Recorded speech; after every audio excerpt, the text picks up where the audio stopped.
Yan po mga ka-farmer, kita nyo naman ang mga talong, gano'ng kahaba mga ka-farmer. Oh. Yan oh.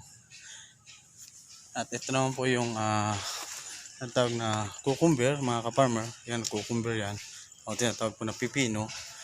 So ito po, may unang bunga po siya. Yan.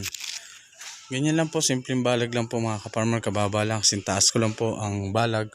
Tapos itong talong to, itong tanim ko po itong talong na to, ay napakaganda po. Tapasin nyo mga ka-farmer. Oh. Napakaganda po ng tanim kong talong. Ako po nagtanim niyan. Kanya po ginagawa ko at para po may plastic para po hindi po siya damuhin.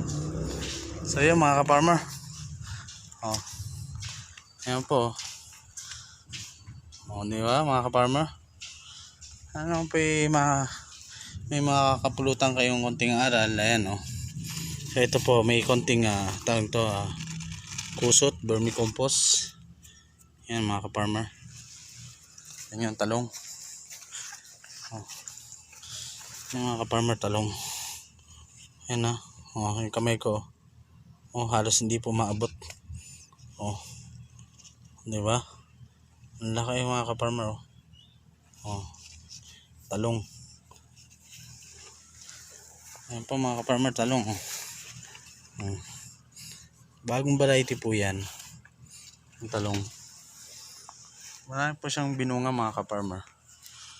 Yan. Kung gusto niyo po yung walang damo, maglagay lang po kayo mga plastic mga ka-farmer. Yan, ganyan para hindi po medyo damuhin ang inyong mga tanim. Plastic lang yan. Tapos ito pa. Siyempre, kalamansi. Itong kalamansi pong ito ay minarkot po.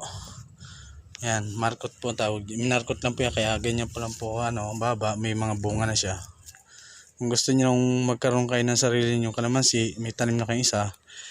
Ito, talupan niyo to, ugatan pa ugatan. Ayun mga ka-farmer.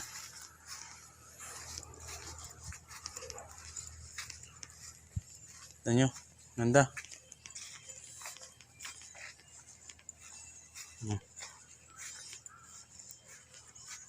Laki oh. Laki ng talong mga ka-farmer.